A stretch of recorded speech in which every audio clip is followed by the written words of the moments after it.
Hello, this is Pit Orchestra. It's a Norn sequencer script inspired by the game of Snake. Snake game is when you are a snake here, a little dot running around this grid, and if you can steer the snake into a food, it will eat the food and grow longer. Whenever you eat a food, you can play a note, and you can use encoder 3 to turn the snake left or right. If the snake runs into itself like there, then you die and respawn. There's different ways that you can interact with the snake. So right now you can see that the snake is just going forward, but if you press the spacebar, or if you press encoder 3, this will change the behavior of the snake on screen. In behavior mode 2, the snake is kind of whimsical. It's a whimsical snake where it will have a 20% chance to flip a coin. And if it does flip a coin, then it will go left or right. And you can see this a bit faster if I turn up the speed here with encoder 2. Now the snake goes a little bit faster. The snake can go pretty fast. I wonder how fast we can get it. There we go. So every step it's a 20% chance to go left or right. That's controlled by the Whimsy parameter. If you turn up Whimsy, then what happens is the snake will... You can go here. Turn up that Whimsy. Start it up to about 70%. So now it has, most of the time it's going to flip a coin and then turn left or right. Or you can go 100%. So every single step it's going to go... it's going to try to turn left or right. That'll wiggle around a lot. Turn up the speed here.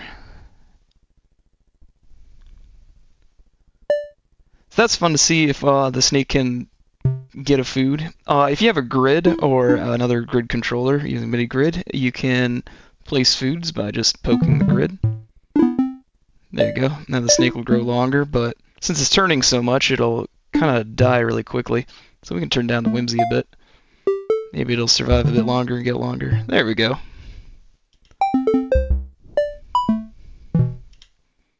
Also in here in the snake parameters, you can turn down any of the... You can adjust any of the synthesizer params.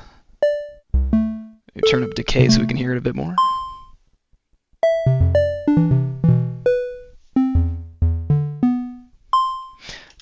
Behavior mode 3, you can press delete, or you can, to clear all the foods on the grid, or in the options there's a thing called clear food grid. If you go to behavior mode 3 by pressing encoder 3 or spacebar, this will have a wandering snake. What happens is if we turn the speed down, every step, it will look forward, left, and right, and if it sees a food, it will turn towards that food. So now it'll turn left, now it'll turn left again, now it'll turn left again, and so on. We can turn up the speed a bit here, and this is a way that the snake's a bit smarter, where it will stumble upon a food and then try to eat it. Again, you can always turn the snake left or right whenever you want if you're in snake view. And the last mode would be number 4, where it is a food sequence. So whatever, if you place food on the grid, it will go to those foods in that sequence that you place them. So let's clear all the foods, and then let's turn the speed down a bit. And so you can see it happen. So we can go 1, 2, 3, 4, 5. And it'll kind of zigzag towards that food. And this one. And then you saw more food spawned whenever it ate a food, right? And now it's going in that sequence in which the foods spawned on the grid. So this is a fun way to play the snake a bit. you can do things like this. If it accidentally hits a food on the way over, then it will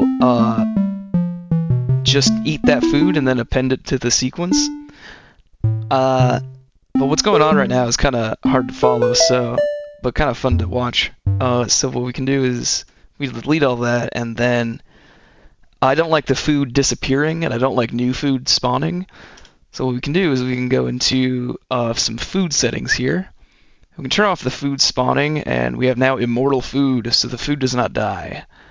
So if we turn on immortal food, if we go back, if we go to that one, now the snake will keep trying to eat this food over and over and over again. This is all in behavior mode 4. So if it's like this, then the food's not going anywhere, and it's food number 1. So if we go over here, now the snake's trying to get that food. And it'll go back and forth until it accidentally dies. I also don't like the snake dying, so we can turn on an immortality on the snake. There we go. Let's turn up the speed of it. Let's put in some more food.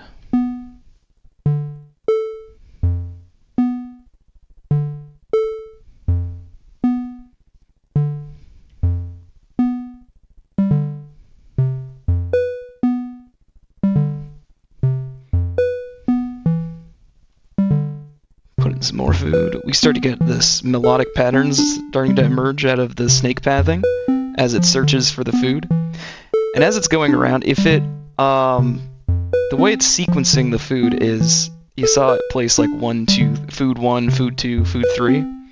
If it eats food 1, then it puts the 1 at the end. So then it's 2, 3, 1, 2, 3, 1, 2, 3, and so on. If it accidentally runs into a food, then on its way to another food, then it will remove that food from the sequence and put it at the end also. So you can prevent that from happening by going to strict food order. So it'll always try to do 1, 2, 3, 1, 2, 3. When it hits 1, that's when it will take 1 and put it at the end. But if it hits any other food along the way, then it won't take that out of the sequence and put it at the end. So just a way to prevent that and get different behaviors as you put in more foods. So if you had 2 foods here, and we'd strict food sequence on, then I want to go 3, 4, 5, 6, 7, 8, 9, 10.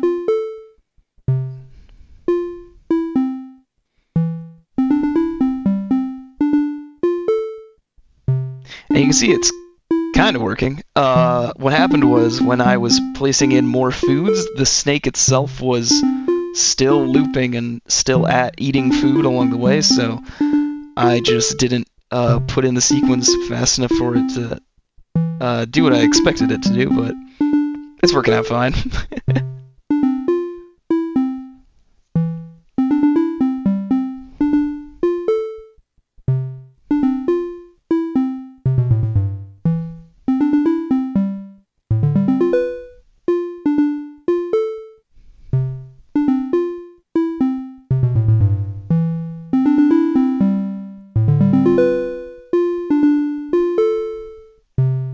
We can turn the internal engine off. We're using Rudiments, which is a percussion synthesizer from another script of the same name, Rudiments. So you can just turn that off, and then you can use any NB voice for Snake. So I can set this to Oil Can, for example. And now you have drum patterns going for the snake. Whenever it eats a food, it'll trigger a drum. The MIDI note depends on the MIDI note controls which drum is being triggered.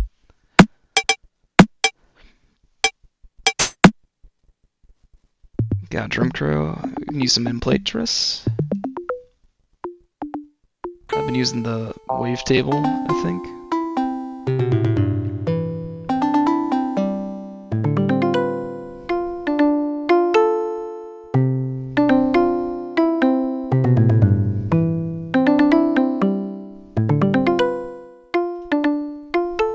So, let's delete all that. Let's try and add 1, 2.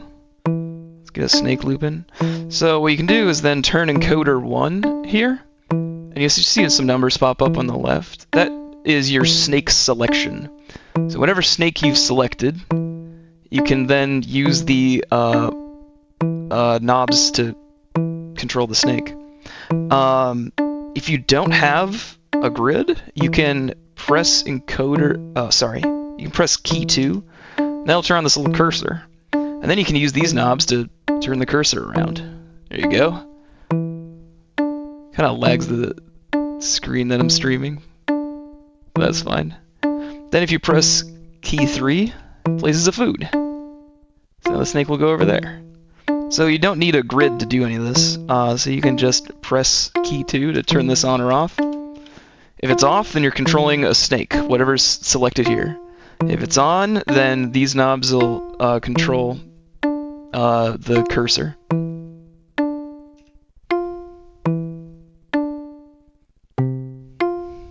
So let's turn to snake 2.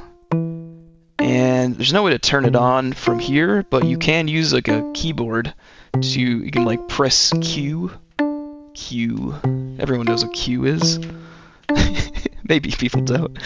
And he gets a new snake on the grid. So now this snake, if you select, snake number 2, and then change its behavior, you can go, the Whimsy snake is behavior 2.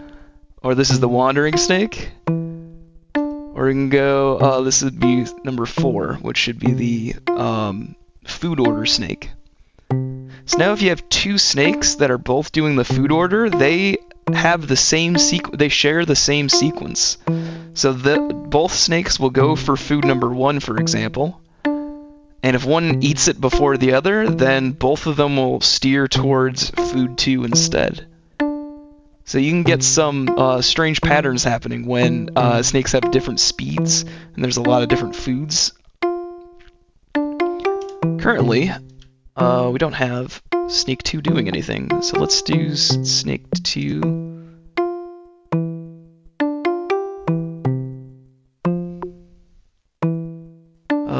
What's a good one? Wave shape? There you go, that's a bit distinct.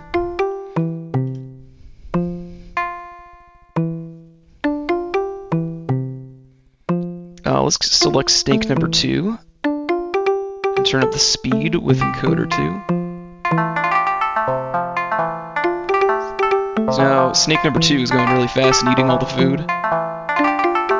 Kind of confusing snake number 1, doesn't know what to do. Snake number 1 is still immortal, but snake number 2 is dying a lot, as you can tell. If it runs into another snake, then it'll die, and then respawn randomly. You can control that by going to snake number 2.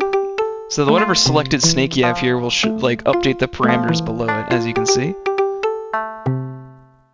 Let's go random spawn off. Let's put the spawn coordinates over at 16 and 8. So it'll go all the way down the right corner here. There it is. So it'll come out of there each time. You can use the keyboard controls also to position the snake with I, J, K, L, sort of like as an arrow keys. You can read up about the keyboard controls specifically, but it's fun for different combinations of snake behaviors to control where the snake is spawning if you want it to collide with another snake and then reappear constantly in a controlled manner. Let's keep adding more snakes. So we can go here to the parameters, turn on slithering is the option to control whether it's on or off. So let's have number 3, and then let's set that to Whimsy. And let's make that one immortal. And let's turn up the Whimsy a bit. How about we turn up the speed also to about 6. 5. 5 is good. Turn up 4, slithering, behavior. Let's make that one wander. Let's make some more plates voices. Implatress.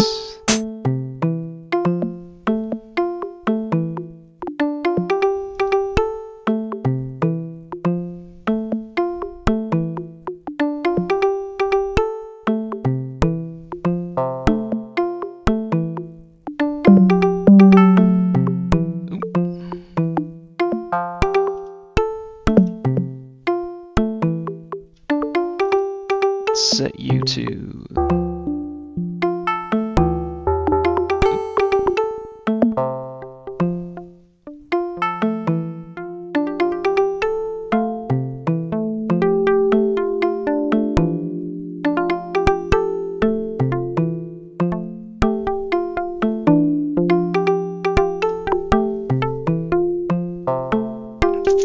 Oh, like we could do some stuff like this, like just kind of draw on the screen a bit.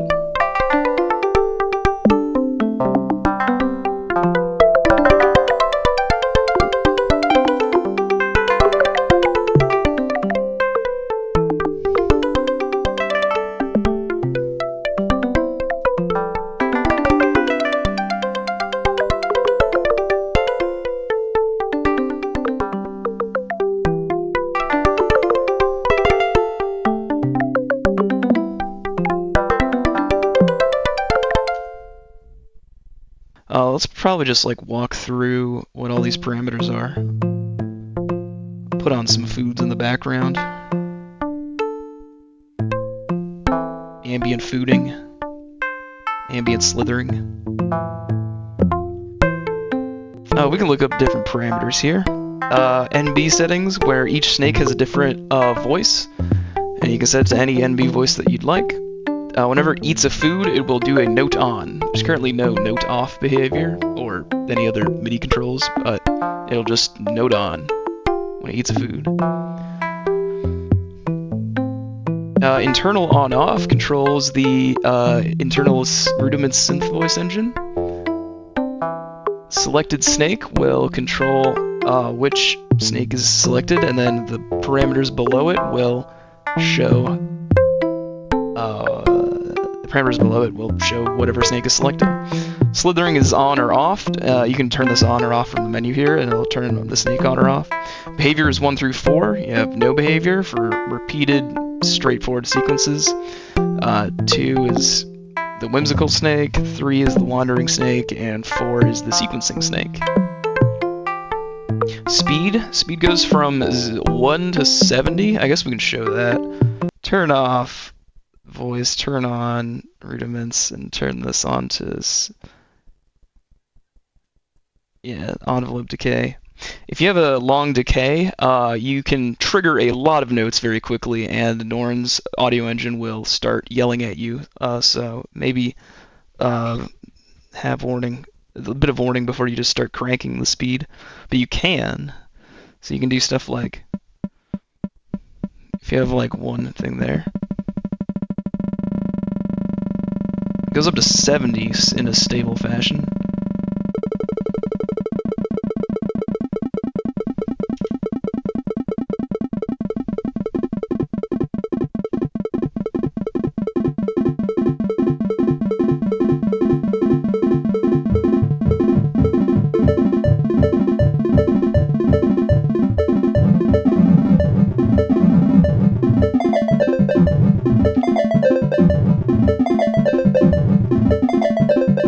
What you can do also is you can use Z and X on the keypad, or the keyboard, I mean, to change the distribution of notes. Currently it's set up to go from 0 to 128 of MIDI notes, and then each row I have offset by 5. So like a kind of like a guitar fretboard of sorts, but you can go down here to change the note row offset. You'll get like a higher range towards the bottom. It goes from like low on the top left to high on the top right, so it goes low to high. So this is a fun way to like change what notes are being played. If you have like a snake that's melodically going like that, then you can change.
We can turn the speed back down now.